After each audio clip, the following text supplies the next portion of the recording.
Bismillahirrahmanirrahim. Assalamualaikum warahmatullahi wabarakatuh. Alhamdulillahi rabbil alamin, wassalatu wassalamu ala asyrafil anbiya'i wal mursalin wa ala alihi wa sahbihi ajma'in. Allahumma salli ala sayyidina Muhammadin jibil qulubi wa dawa'iha wa afiyati abdani wa shifaiha wa nuril absari wa liyaiha wa ala alihi wa sahbihi wa barik wasallam. Allahumma salli salatan kamilatan wa sallim salaman taman ala sayyidina Muhammadin alladhi tanhallu bihi al-uqad wa tanfariju bihi al-qurab wa tuqda bihi al-hawaij wa tunalu bihi al-raraib wa husnul khawatim wa yastasqa al-ghamam bi wajhihi al-karim wa ala alihi wa sahbihi fi kulli lamhatin wa nafasin bi'adadi kulli ma'lumin lak. Assalatu wassalamu alayka ya Rasulullah, assalatu wassalamu alayka ya Nabi Allah, assalatu wassalamu alayka ya Habibullah, assalatu wassalamu alayka ya man arsalahu Allah ta'ala rahmatan lil alamin. Tawassaltu ilayka ya Rasulullah fi jami'il umur, fa inna asdaqal hadithi kitabullah wa khairal hadi hadi Muhammadin sallallahu alaihi wasallam. شر الأمور محدثاتها وكل محدثة بدعة وكل بدعة ضلالة وكل ضلالة في النار. اشرح لي صدري ويسر لي أمري واحلل عقدة من لساني يفقهوا قولي. لا حول ولا قوة إلا بالله العلي العظيم، ولا حول ولا قوة إلا بالله العلي العظيم، لا حول ولا قوة إلا بالله العلي العظيم. Tuan-tuan, puan-puan yang dirahmati Allah sekalian, tersambung pembicaraan kita Faridatul Faraid pada sifat yang kedua daripada sifat yang wajib diketahui oleh setiap mukallaf, yaitu sifat qidam.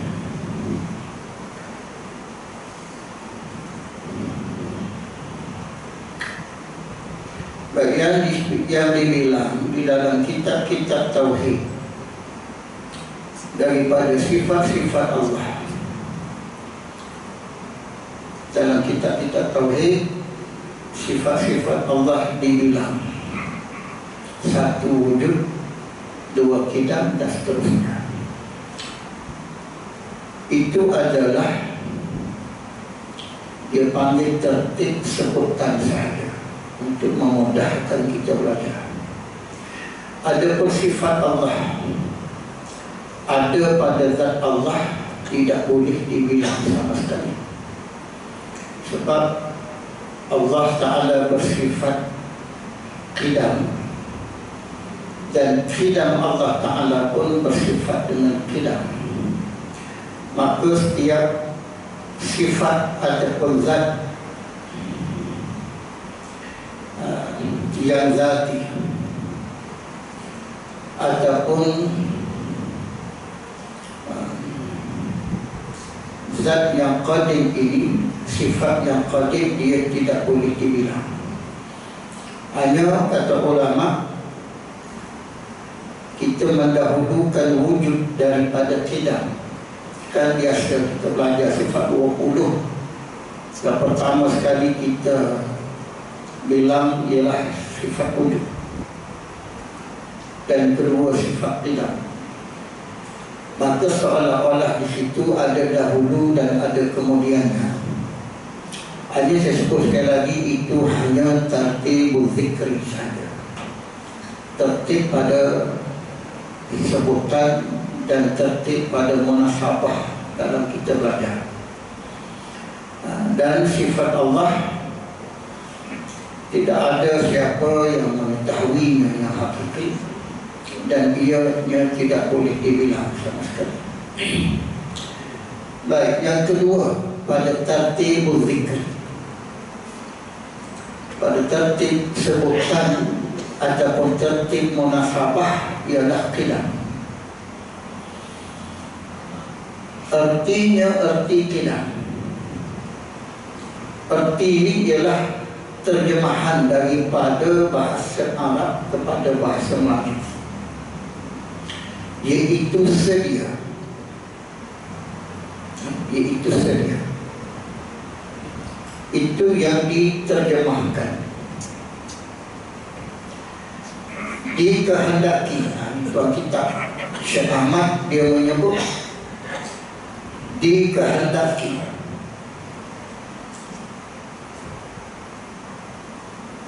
Dengan sedia itu ialah sedia yang zati. Sedia yang zati.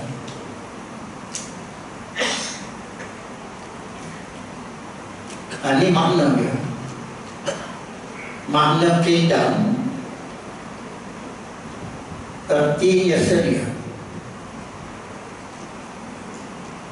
Dikehendaki dengan sedianya Allah ialah sedia yang zati.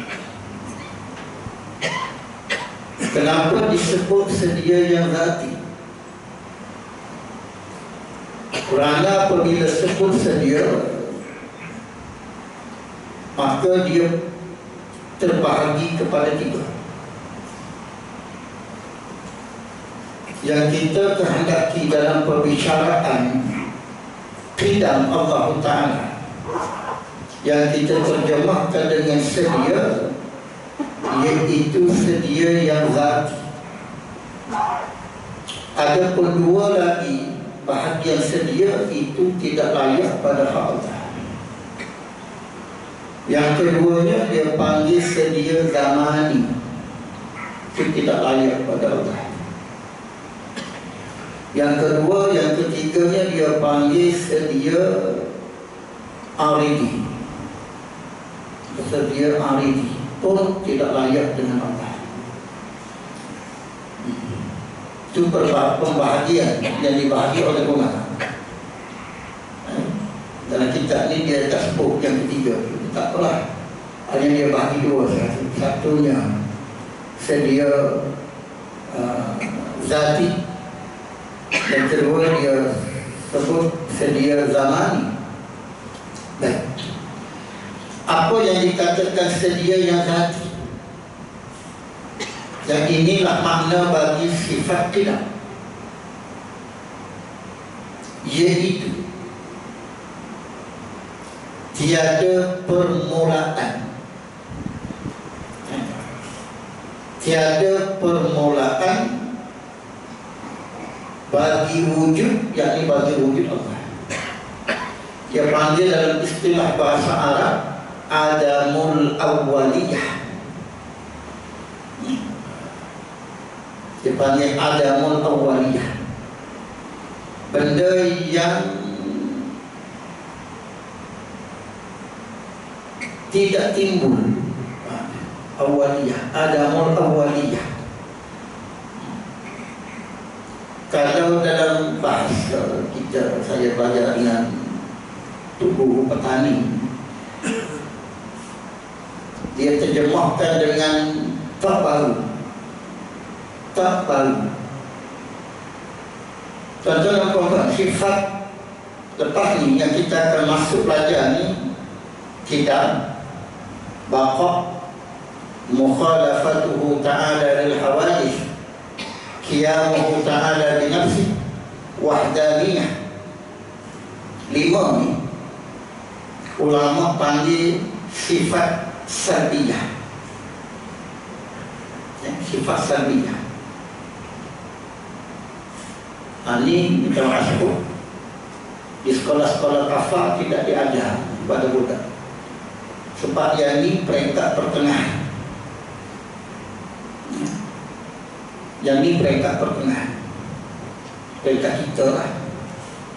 Ada pun peringkat pengenalan dalam buku-buku kafah, dalam buku-buku tauhid. Kalau ada sekolah rendah, yang ini tidak dibahas.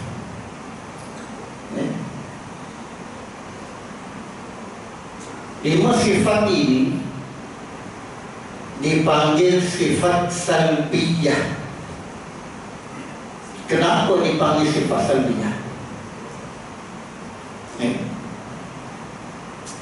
Salbi ini makna nafi. salbi diambil daripada insilah. Kalau bahasa Arab lah.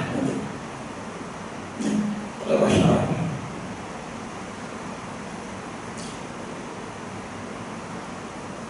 Dia tauhid ni, kalau kita rapat sungguh benar, memang dia payah. Memang dia susah. Sebab tu kalau kita belajar tauhid dengan guru yang bahasanya rapat dalam istilah kita belajar, memang dia sedap lah. Memang sedap. Kenapa 5 sifat ni dipanggil insilah ataupun kita panggil sifat salbiyah? Tuan-tuan, kita dia terjemahkan dengan sedia. Sedia itu bukan murad, bukan kehendak. Yang kita kehendaknya ialah tak baru, tidak baru. Itu yang kita kehendak. Dengan makna sedia ialah tidak baru. Sebab apa? Bakar kita maknakan dia dengan tidak baru. Tidak ada permulaan. Mukhalafatuhu lil hawadith, tidak ada yang sama. Tak sama Allah, tak semua tu. 5 sifat ni saya nak terangkan kenapa dipanggil sifat 5 ni.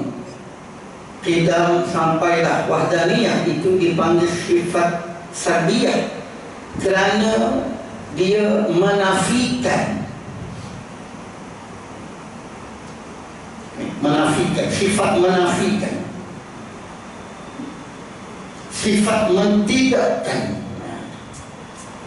Sifat ni tak ada pada Allah ni. Sifat idam, sifat baqa, mukhalafatuhu lil hawadith, wahdaniyah. Sebab sifat ni dipanggil sifat salbi, sebab sifat ni tak ada pada Allah.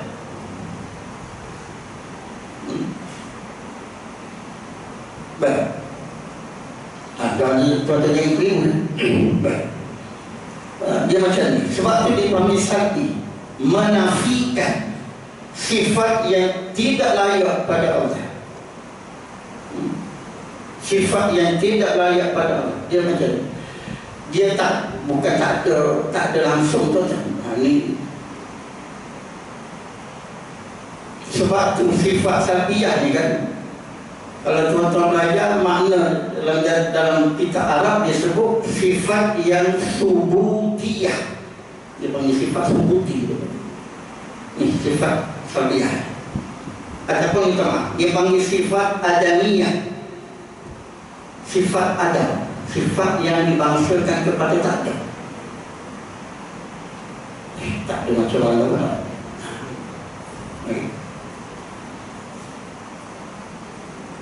Nanti tuan-tuan, dia kudrat, iradat, ilmu, hayat saya sebut kita dulu sebelum kita masuk sebenarnya. Sifat salbiyah, kita baqa mukhalafatuhu lil hawadith, dia menafsi wadaniyah ni dia panggil madlul dia. Kita nak bagi rapat ni susah. Kalau kita tak ada minta maaf, kita tak nak belajar ilmu tauhid, kalau kita nak dapat ni agak susah lah. Dia macam ni tuan-tuan.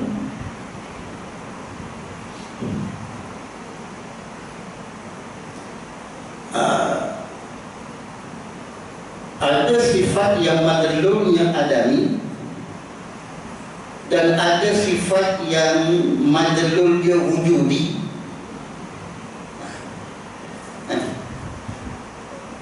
Nanti tuan-tuan masuk syurga nanti ahli i'tikad ahli sunnah wal jamaah kita dapat melihat Allah kan. Kata setengah ulama, kalau kita terjemah melihat Allah ni salah sebenarnya. kita diperlihatkan, itu maksudnya. Allah Ta'ala memperlihatkan zat dia satu dan sifat dia kepada orang-orang yang dia kehendaki. Bukan semua ahli syurga boleh melihat Allah. Kepada mereka yang Allah Ta'ala kehendaki. Sebab tu ada orang tu setiap isbah hari lah, kalau kita boleh kata, ada orang boleh melihat Allah setiap hari. Ada orang boleh tengok seminggu sekali, sebulan sekali. Maknanya Allah Ta'ala memperlihatkan zat dia. Memperlihat itu pun kata setengah tak cantik lagi. Sebab apabila kita sebut memperlihat, orang akan faham dia ada jihad, ada jihad depan, atas, itu jihad. Sebab tu kita ambillah pendapat ulama yang paling cermat. Dia kata bukan Allah Ta'ala memperlihat, tetapi Allah Ta'ala mempernampakkan. Jadi sama biasa, lihat dengan nampak, tak sama. Sama. Ini bahasa dia. Nampak dengan lihat sama. Tuan-tuan boleh lihat saya? Boleh. Tuan-tuan nampak saya? Nampak. Tuan-tuan boleh lihat isteri tuan-tuan kat rumah? Tak boleh lihat. Tapi tuan-tuan boleh nampak tak isteri kat rumah? Nampak. Kan? Kalau akan nampak, nampak isteri aku dua apa muka macam ni, isteri aku. Itu nampak kata ulama. Melihat dia perlu pada lihat. Itu perbahasan bahasa lah, tapi tak apalah, hanya nak sebutnya. Dalam syurga nanti Allah Ta'ala akan mempernampakkan kepada ahli syurga satunya zat. Apabila Allah Ta'ala mempernampakkan, maka kita akan nampak zat Allah. Kenapa kita boleh nampak zat Allah? Kenapa? Sebab zat Allah wujudiyun, zat yang wujudi, benda yang ada, sesuatu yang ada, dia sah dilihat dan sah didengar. Itu dia panggil wujudi. Satu, sebab kita boleh nampak. Kalau benda itu bukan wujudi, kita tak boleh nampak. Yang kedua, kita boleh nampak nanti zat sifat Allah. Sifat Allah Ta'ala yang mana ni? Sifat yang mana? Sifat kilat, sifat apa? Yang itu tak boleh. Yang itu tak boleh dilihat. Kenapa? Inilah perbahasan ulama. Timbullah pembahasan ulama yang mengatakan sifat yang boleh dilihat ialah sifat yang wujudiyah. Sifat yang wujudi sahaja. Ada pun sifat yang adami, itu tidak boleh dilihat. Tak boleh dilihat. Hanya kita reti saja. Kita reti saja.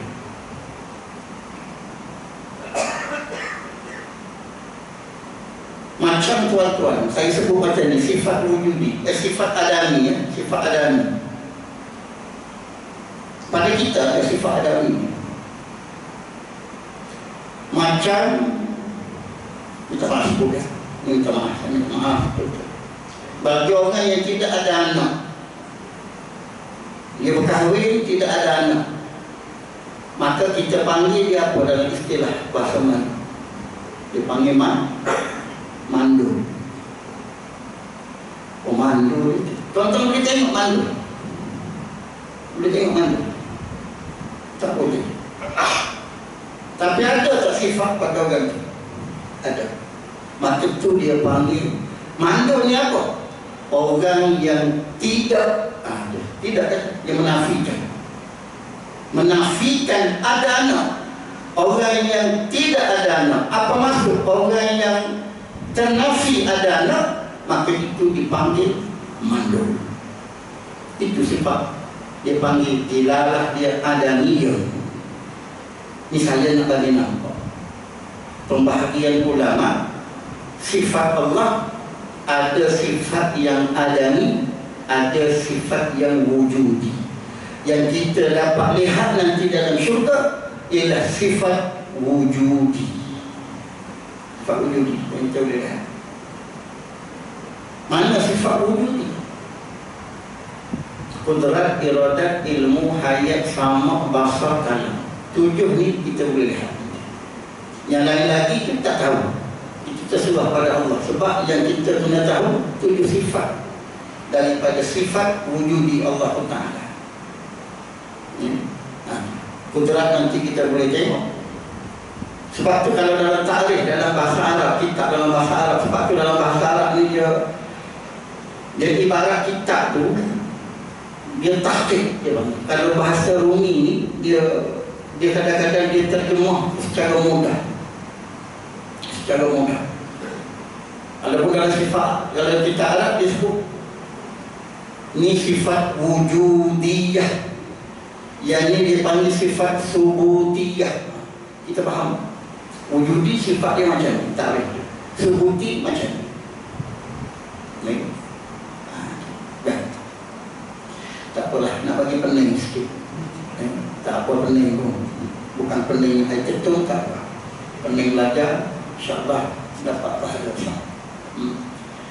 Sebab tu masa saya belajar, guru saya kata, dia kata kalau nak mengajar dia akal manusia, otak kita ni, dia panggil kita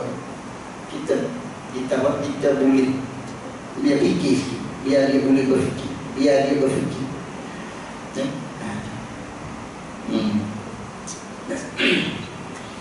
itu baru dia panggil belajar. Ini tak datang menyangka tidur. Itu mendengar, tak apalah, itu masalah di Nabi belaka yang itu. Yang bagi orang nak mengaji, cara dia lain. Bagi orang yang nak datang mendengar, cara dia lain. Yang kita sedang belajar ini sifat qidam. Ini setengah daripada sifat yang madrul dia adami. Baik. Dikehendaki dengan sedia itu ialah sedia yang zati. Apa maksud sedia yang zati? Yakni tiada permulaan, tidak ada mula. Dalam bahasa Arab dia panggil adami awaliyah. Ini tak ada permulaan. Kalau ada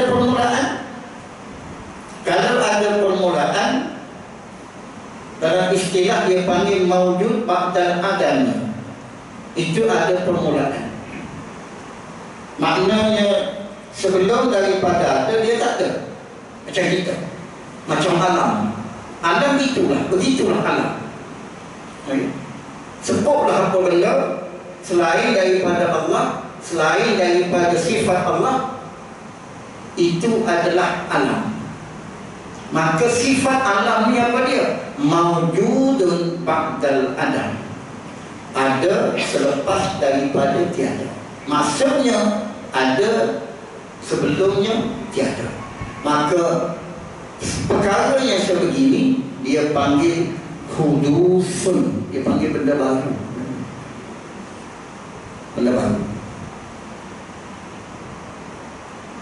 Sebab itu kita ni dari terbesar ada Tuhan.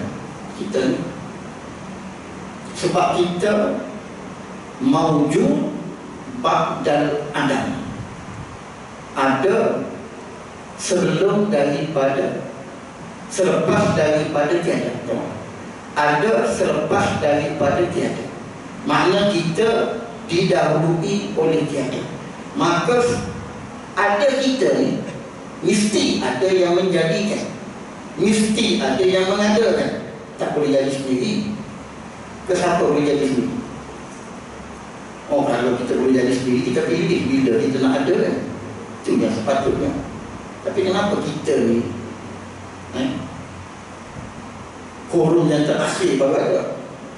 Kenapa tak adakan diri kita sendiri, kurun-kurun yang awal dulu? Contoh, kalau kita boleh mengadakan diri sendirilah, bermakna kita ini diadakan. Maka yang mengadakan itulah yang dia panggil Tuhan, dan namanya Allah. Jadi kita dari tersama. Sebab itu tak payah berjauh. Kita inilah, alam inilah yang menunjukkan adanya pencipta yang kita panggil Allah. Baik. Adapun Allah, dia tidak ada permulaan, yakni dia panggil adamul awaliyah, tak timbul selepas daripada tiada tak. Yakni adanya Allah Ta'ala itu tidak didahului oleh Adam. Tidak didahului oleh Adam. Kita didahului oleh Adam. Sebab tu kita dipanggil hudusun hakikiyun. Hudus baru yang hakiki. Benda baru ni tuan-tuan, orang Kelantan kata tak payah berdaga lah, dia akan rosak. Setiap benda baru dia akan rosak, dia akan binasa. Sebab tu kita ni kena mati. Sebab kita ni hudusun. Kita hudus, kita baru. Apa yang matinya? Jasad. Jasad ni rosak. Adapun roh kekal. Roh kekal. Roh kita kekal. Tapi bukan kekal yang zati. Dia panggil kekal yang aridi sahaja. Ini roh kita. Kan kita mati, jasad dikebumikan di tanah. Roh ditempatkan di tempat-tempat yang tertentulah oleh Allah Subhanahu wa Ta'ala. Orang beriman di sini, orang kafirnya di sana, contoh. Ada tempat-tempat yang Allah Ta'ala tempatkan roh masing-masing. Baik. Hanya nak sebutnya, adapun kita makhluk, dia panggil khudusun. Kita tidak ada sifat qidam. Kalau ada qidam pun dia panggil qidam ada idhafiyun, ataupun setengah kata qidam zamaniyun.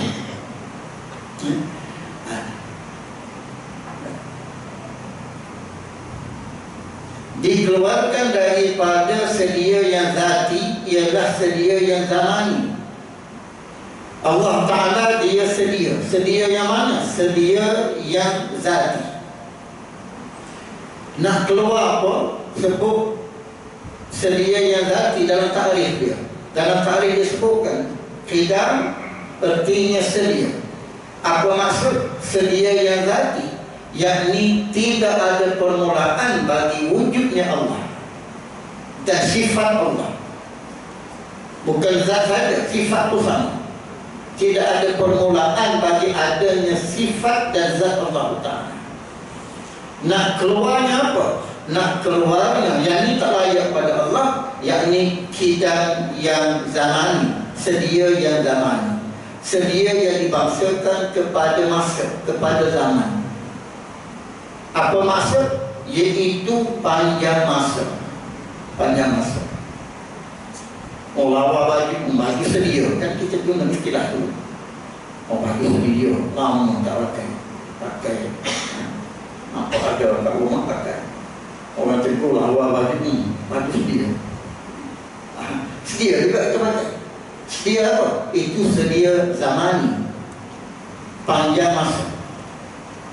Panjang masa. Kalau panjang masa kita panggil qidam zamani, maka itu sifat makhluk. Sifat makhluk. Macam Nabi Khidir, dia sedia zamani, dia lama hidupnya. Zaman Nabi Musa sampai sekarang kata setengah ulama hidup. Maka dia sedia. Sedia apa? Sedia zamani. sedia zaman. Allah sedia yang zati. Allah sedia yang zati. Iaitu sedia zamani, panjang masa, serta didahului dengan Adam. Dia didahului dengan Adam. Dulunya tiada, lepas tu ada. Tapi oleh kerana dia tu dah lama ada, maka kita panggil dia sedia. Sedia apa? Sedia zamani. Boleh tak ada masalah. Tapi kena fahamlah, dimaksudkan dengan sedia di situ sedia zamani. Jangan pula kata sedia sama dengan sifat Allah baqa. Yang tu jadi kata. Sebab tidak ada makhluk yang bersifat dengan sedia yang tadi. Tak ada. Maka tidak dikehendaki di sini. Sedia zaman ini tidak dikehendaki pada perbahasan sifat baqa Allah Taala. Hanya kita sebut di sini ialah kerana takut ada yang salah faham bahawa sebenarnya kita pun, makhluk pun ada yang sedia. Betul, ada sedia, tetapi sedia dengan makna panjang masa. Panjang masa. Mustahil lawannya. Mustahil lawannya, lawan sedia, iaitu baharu. Dalil kidam Allah Ta'ala. Setakat tahu Allah Ta'ala bersifat dengan kidam itu tidak memadai. Wajib juga bagi setiap mukallaf mengetahui dalil apakah yang hujah kita yang mengatakan Allah Ta'ala itu bersifat dengan kidam. Ini dia pakai dari akal. Pakai dari akal. Sekali lagi kita sebut dalam bab tauhid kita pakai dua dalil. Pakai dua. Satunya dalil Quran dan hadis. Dalil Quran pun kena tengok juga. Jangan pakai dalil daripada ayat-ayat yang mutasyabihat. Dia tak nak ini. Ataupun dia panggil kalam khabari yang dia tak nak. Tapi hari ini ramai orang pakai dalil daripada ayat yang mutasyabihat. Allah Ta'ala ada muka, dia pakai dari ayat Quran. Ayat Quran pun. Tapi ayat Quran yang itu ulama bahagikan dua kan. Satunya ayat yang muhkamat, yang keduanya ayat yang mutasyabihat. Yang mutasyabihat tidak boleh dijadikan dalil. Sebab ni benda i'tiqadiyah ni. Benda i'tiqad. Kadang-kadang kita buat Quran, kita tak belajar. Sedap-sedap kita buat keluar dalil, ambil daripada Quran. Ulama, sedangkan ulama dah jaga. Ulama dah jaga supaya kalau dalam bab tauhid tak boleh dijadikan dalil daripada ayat-ayat yang mutasyabihat. Dijadikan dalil dalam bab tauhid hanya ayat-ayat yang muhkam sahaja. Muhkamat. Ayat itu saja boleh jadi dalil. Quran tak betul, bukan masalah tak betul. Kita tak faham. Kita tidak memahami kehendak ayat tersebut. Banyak tuan-tuan ayat yang kita tak faham, tuan-tuan tak faham apa.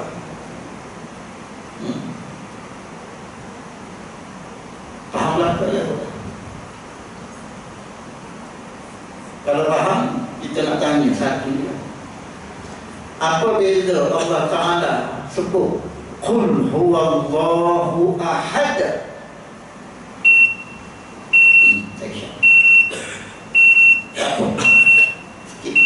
Saya bagi soalan ni bagi fikir-fikir. Yang kedua, Allah Ta'ala sebut dalam ayat kursi yang kita baca, Allahu la wa ilahukum ilahun wahid. Apa beza antara ahad kita terjemahkan satu, wahidun pun kita terjemahkan satu? Apa beza? Bahasa Arab ni kalau dia bertambah huruf, maknanya berubah. Tapi bahasa Melayu dia terjemahkan ahad satu, wahid pun satu.